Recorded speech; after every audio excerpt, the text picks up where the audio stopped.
Dahod LCB પોલીસે ગરબાડા તાલુકાના નળવાઈ ગામેથી આંતરરાજ્ય વાહન ચોરી કરતા બે આરોપીને ઝડપી પાડી તેમની પાસેથી ગરબાડા નગરમાંથી ચોરાયેલી R15 મોટરસાયકલ સહિત ચોરીની કુલ 7 મોટરસાયકલો કબજે કરી છે. Dahod LCB police inspector SM ગામેતીની સૂચના મુજબ LCB PSI DR Baraiya, PSI RJ Gamit તથા પીએસઆઈ SJ રાઠોડ પેટ્રોલિંગમાં નીકળ્યા હતા. તે દરમિયાન તેઓને ખાનગી રાહે બાતમી મળી હતી કે નંબર વગરની બે મોટરસાયકલ, જેમાં એક સફેદ કલરની અપાચી મોટરસાયકલ તથા બીજી R15 મોટરસાયકલ ચાલક એમ બંને ઈસમો તેઓની પાસેની મોટરસાયકલો વેચાણ કરવા સારું નળવાઈ ગામમાં ફરે છે અને તેઓ નળવાઈ GEB સબસ્ટેશનથી આગળ ભૂતરડી જવાના રસ્તા ઉપર ઊભા છે.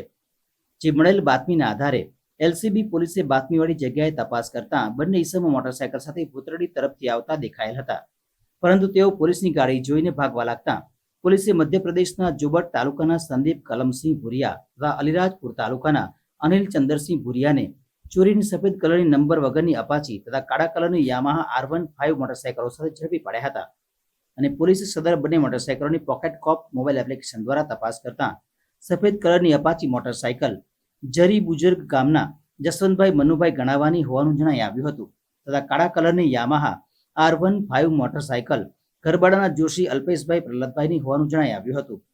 પોલીસે પકડાયેલ બંને ઈસમોને વિશ્વાસમાં લઈ ઘનિષ્ઠ પૂછપરછ કરતા તેઓએ પોતે તથા પોતાના સાગરીત સાથે મળી બીજી 5 મોટરસાયકલો જુદા જુદા સમયે અલગ અલગ જગ્યાથી લાવી તે વેચાણ કરવા સારું ચંદલા ગામના જંગલની કોતરમાં સંતાડી રાખેલ હોવાનું જણાવ્યું હતું.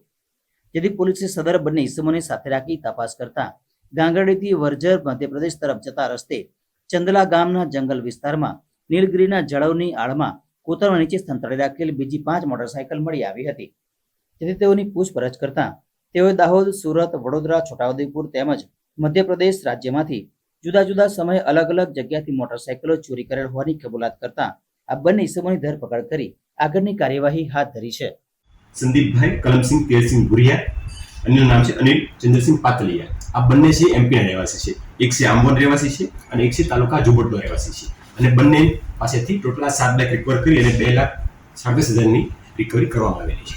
સર, આ બાઇક ચોરીનું સ્કેન્ડલ આ બે જ ચલાવતા હતા, ઘરની કોઈ સંડોવાયેલા? હાલમાં પ્રથમ દ્રષ્ટિએ એવું જણાવ્યું છે કે આ બંને ઇસમો છે એ આ પ્રકારનું ચલાવતા હતા. એમની ગેંગ પણ હોઈ શકે છે અને સાગરીત પણ હોઈ શકે છે. તે દિશામાં તપાસ હાલમાં ચાલુમાં છે.